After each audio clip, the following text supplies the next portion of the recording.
नमस्कार, मैं दीपक पाहन आज के इस वीडियो में ओल खेती की व्यवसायिक तकनीक आप लोग के साथ साझा करने वाला हूं, क्योंकि ओल लगाने का सही वक्त आ गया है।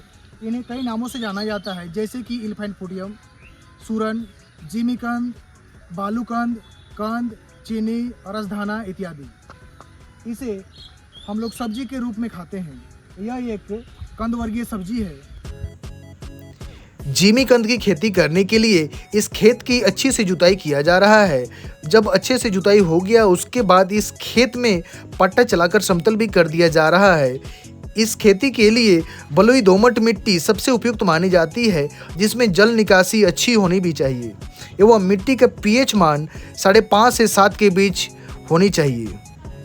हम लोग इस खेत में ओल बीज उत्पादन करने के लिए खेती कर रहे हैं, इसलिए अब इस खेत में लाइन से लाइन की दूरी 75 सेंटीमीटर एवं पौधों से पौधों की दूरी भी 75 सेंटीमीटर रखते हुए कुदाल द्वारा 1 फीट लंबाई, 1 फीट चौड़ाई और 1 फीट गहराई का गड्ढा तैयार किया जा रहा है। इन गड्ढों में ही हम लोग ओल के बीजों का या कंदों का बुआई करेंगे।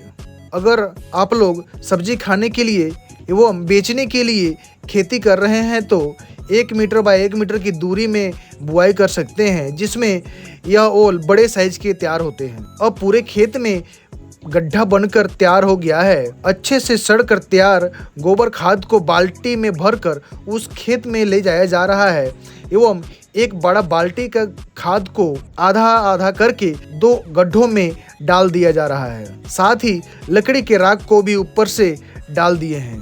अब हम लोग कुदाल के द्वारा इन गड्ढों में डाले गए गोबर खाद एवं लकड़ी के राख को अच्छे से मिक्स कर दे रहे हैं एवं बीच में ओल लगाने के लिए गड्ढा भी तैयार कर दे रहे हैं। इस बीज भंडार में ही ओल का भंडारण किया गया था। जब ओल बुआई का सही समय पहुंच गया तो देखिए ओल का आँख या जिसे हम लोग कलिका युक्त भाग भी कहते हैं, यह निकल कर तैयार हो गया है। इन ओल को बीज भंडार से लाकर हम लोग इस धारदार औजार जिसे हम लोग बैठी कहते हैं या बैठी से सभी ओल को लगभग 4 बराबर भागों में काट दे रहे हैं, जिसमें प्रत्येक कटे हुए भाग का वजन लगभग 500 ग्राम के आसपास है।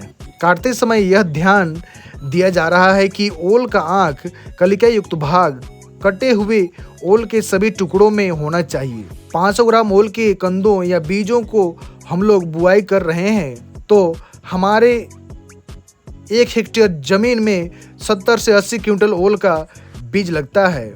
वहीं हम लोग 1 मीटर बाय 1 मीटर की दूरी में लगाते तो 50 क्विंटल ओल का बीज प्रति हेक्टेयर की दर से लगता। अब कटे हुए ओल के सभी टुकड़ों को इस बीज संजीवनी के तैयार घोल में डुबाया जा रहा है 20 से 30 मिनटों के लिए, ताकि इन कटे हुए ओल के बीजों का उपचार अच्छे से हो सके, जिससे यह ओल के बीजों को सड़ने गलने से बचा सके और जल्दी से जल्दी एक स्वस्थ पौधा के रूप में विकसित हो सके और उत्पादन भी बढ़ सके। अब 20 से 30 मिनट के बाद इन बीजों को इस बीज संजीवनी के घोल से निकाल दिया जा रहा है और फिर इसे सुखाने के लिए थोड़ी देर छोड़ दे रहे हैं।